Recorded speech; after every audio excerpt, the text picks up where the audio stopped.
नमस्कार, स्वागत है आपका इंडिया न्यूज 53 में। आपके साथ मैं हूं फिरदौस। सही नजर डालते आज की गतिविधियों पर। बुरहानपुर के लालबाग पुलिस ने बलात्कार के मामले में गिरफ्तार एक आरोपी से पूछताछ की तो वह बाइक चोर गिरोह का मुखिया निकला। मध्य प्रदेश के साथ ही महाराष्ट्र, गुजरात में भी बाइक चोरी की थी।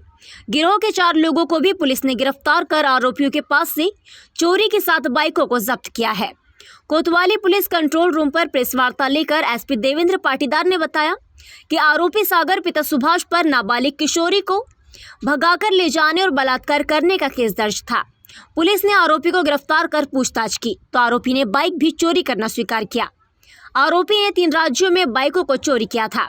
पुलिस ने 4 अन्य लोगों को भी गिरफ्तार कर चोरी की 7 बाइकों को जब्त किया है। आरोपियों से अन्य चोरियों के संबंध में भी पूछताछ की जा रही है। थाने ने एक बहुत ही अच्छा कार्य किया है। उस कार्य में एक बड़ा संपत्ति संबंधी अपराधी है सागर पिता सुभाष, इन नीमगांव डेमी थाना यावल का रहने वाला है, जिला जलगांव का। इसको गिरफ्तार किया है। कुछ इस तरह का मामला है कि 3 जून को थाना लालबाग में एक नाबालिग बच्ची के अपहरण की घटना थी। उसमें ये मुख्य रूप से संदिग्ध था। उसके माता पिता के द्वारा रिपोर्ट की थी, तब उसमें 366 ए 376 और पॉक्सो के तहत प्रकरण पंजीबद्ध हुआ था। उसके जब उस आरोपी को पकड़ा सागर को, तो सागर ने जो घटना में मोटरसाइकिल यूज़ की थी, वो मोटरसाइकिल चोरी की मोटरसाइकिल थी। पूछताछ में है, जब उससे और गहन पूछताछ की तो उससे कई संपत्ति संबंधी अपराध हम लोगों को पता चले हैं, जिसके अंदर बुरहानपुर में इंदिरा कॉलोनी से एक गाड़ी उसने चुराई हुई थी। जिला हॉस्पिटल से भी एक गाड़ी उसने चुराई हुई थी। दोनों गाड़ियों को हम लोगों ने इससे सीज़ भी किया है। इसके अलावा जब इससे और भी पूछताछ की गई है तो इसके द्वारा कोतवाली भुसावल से 2 गाड़ियां, जामनेर और बोरतलाब जिला भावनगर से भी संपत्ति संबंधी घटनाएं की गई थी। इसके द्वारा इसने जो मोटरसाइकिल, कुल 7 मोटरसाइकिलों को इसने चोरी किया था, वो सारी मोटरसाइकिलें हम लोगों ने जब्त की है। इसके अलावा इसने जो गुजरात में भावनगर के अंदर है, वहाँ पर भी इसने एक बड़ी नकबजनी की वारदात की थी। उसके संबंध में भी इसने अपना कबूल किया है। इसके अलावा इसने मोटरसाइकिल चोरी और नकबजनी के अलावा इसने लूट से संबंधी भी कई घटनाएं घटित की है। तो इसको पुलिस के द्वारा पकड़ा गया है और इन्होंने जिन लोगों को मोटरसाइकिल बेची थी, महेश, अमोल, गणेश और मोहम्मद, इन लोगों को भी हम लोगों ने हिरासत में लिया है। महाराष्ट्र में और गुजरात में हम लोगों ने पुलिस को सूचना दी है। जल्दी वो अपनी वहाँ से टीम भेज रहे हैं। इन लोगों को वो भी अरेस्ट करके लेके जाएंगे और अगली कार्रवाई करेंगे। इस पूरी कार्रवाई में हमारे जो थाना प्रभारी अमित सिंह जादौन, उपनिरीक्षक हंस कुमार, रचना तोमर, विक्रम चौहान, राजकुमार फागना, नितेश, दीपांशु की अहम भूमिका रही। और इस पूरी घटना को करने में हमारे जो CSP है गौरव पाटिल और एडिशनल SP अंतर सिंह कनेश, इनकी महती भूमिका रही, जिन्होंने पूरे अपने मार्गदर्शन में इस पूरे घटनाक्रम को कंप्लीट करवाया है। तो एक बड़ा अपराधी है संपत्ति संबंधी, जिसको कि थाना लालबाग ने गिरफ्तार किया है। कॉपी सबको दे दी।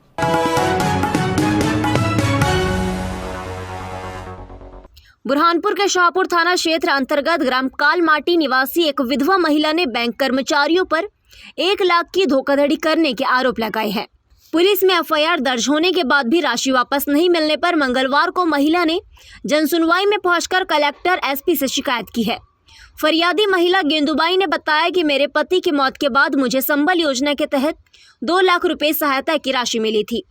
बैंक से 1 लाख रुपए निकालने के बाद दरियापुर की बैंक शाखा के कर्मचारियों ने मुझे 1 लाख की FD बनाने के लिए कहा था, लेकिन FD नहीं बनाते हुए कर्मचारियों ने मेरे खाते से 1 लाख रुपए ही निकाल लिए, जिसकी शिकायत शाहपुर थाना में करने के बाद अब तक कोई सुनवाई नहीं हुई। ना ही मुझे राशि वापस मिली है। विधवा महिला प्रशासन से मदद की गुहार लगाते हुए राशि वापस दिलाने की मांग कर रही है।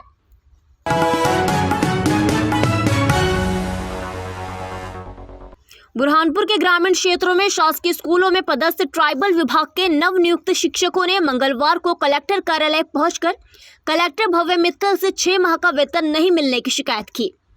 शिक्षकों ने कहा कि शासकीय स्कूलों में हमारी नियुक्ति अप्रैल माह से हुई है, लेकिन नियुक्ति से सितंबर माह तक का वेतन हमें अब तक भुगतान नहीं किया गया है, जबकि दूसरे जिलों में वेतन भुगतान हो गया है। वेतन नहीं मिलने के कारण शिक्षकों को आर्थिक परेशानियां हो रही है। 150 से अधिक शिक्षक जिले भर के शासकीय स्कूलों में पदस्थ है। सभी शिक्षक बाहरी जिलों के होने के कारण उन्हें आर्थिक परेशानी हो रही है। अलग अलग संकुल से आए हैं, 4-5 संकुल है, बेड़तला ही है, कांवरा है और देवकोड़िया है, तुकईथड़ है।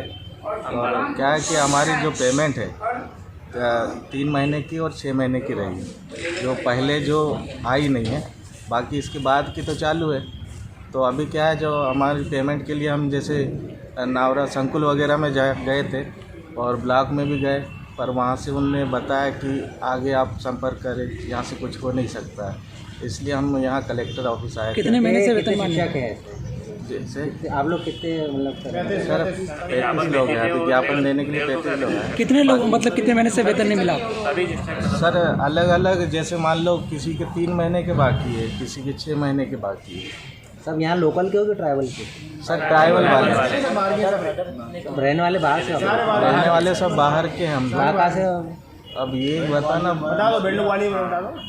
जैसे मान लो मैं बैतूल ज़िले से हूँ, कुछ होशंगाबाद से क्या हैं। समस्या आ रही है आपको यहाँ से वेतन नहीं होने के कारण? सर बहुत सी समस्याएं हैं। अब जैसे हम तो किराए से लेके जो है सब कुछ जो है खाना पीना जो है हम जो है अब खरीद के ही खाते हैं, है कि नहीं। तो ये 2-3 से 6 महीने तक का बचा हुआ है। अब हम जो आए थे शुरू में तो बहुत सारी समस्या लेके आए थे, हमारे पास कुछ ऐसे साधन थे भी नहीं। अच्छा, मध्य प्रदेश के नए मुख्यमंत्री मोहन यादव बने हैं, क्या अपेक्षा रखते हैं अभी उनसे? सर अब वो कुछ करे हमारे लिए तो अच्छी बात है। जैसे कि अभी हम पेमेंट अभी 70% में ही अटके हैं, अगर वो कुछ करे ऐसा 100% का कुछ करे तो अच्छी बात है ना। क्या नाम है आपका? सर जितेंद्र काजली।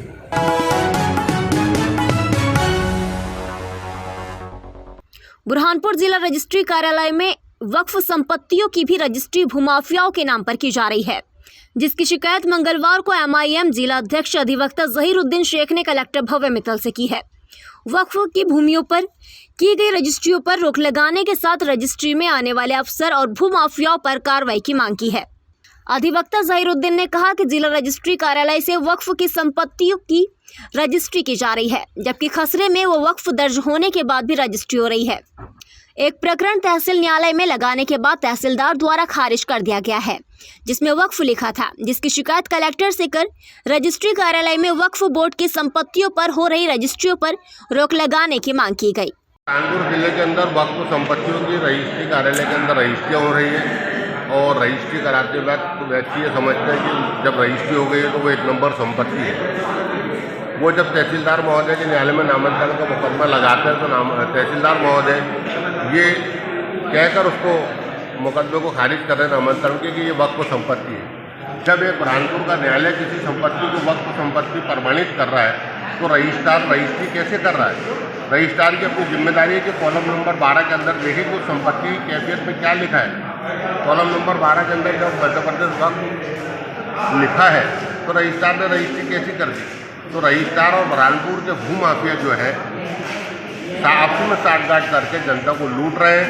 इसलिए मैंने आज कलेक्टर महोदय से निवेदन किया जन सुनवाई में आकर कि भूमाफियाओं के खिलाफ और रजिस्ट्रार के खिलाफ ऐसा आइडियल मुकदमा बने कि बुरहानपुर को भविष्य के अंदर कोई भी रजिस्ट्रार वक्फ संपत्ति की रजिस्ट्री करने से पहले काम कराए। ऐसा कितनी रजिस्ट्री हुई है जो आपके संज्ञान में आया है मामला? देखिए मेरे सामने तो अभी 5-6 रजिस्ट्रियाँ आई है और ऐसा मैंने लोगों से सुना है कि अनेकों रजिस्ट्रियाँ हो गई। इसलिए मैं चाहता हूँ कि इसकी बड़ी बारीकी से जांच होना चाहिए। कहीं ना कहीं साठगांठ रजिस्ट्रार की हो सकती है। बिल्कुल रजिस्ट्री, मैं आरोप लगा रहा हूँ, प्रमाणित आरोप लगा रहा हूँ। मेरे हाथ में रजिस्ट्री है रजिस्ट्रार के द्वारा की। तहसीलदार ने जो खारिज किए नामांकन वो आदेश की कॉपी है मेरे पास।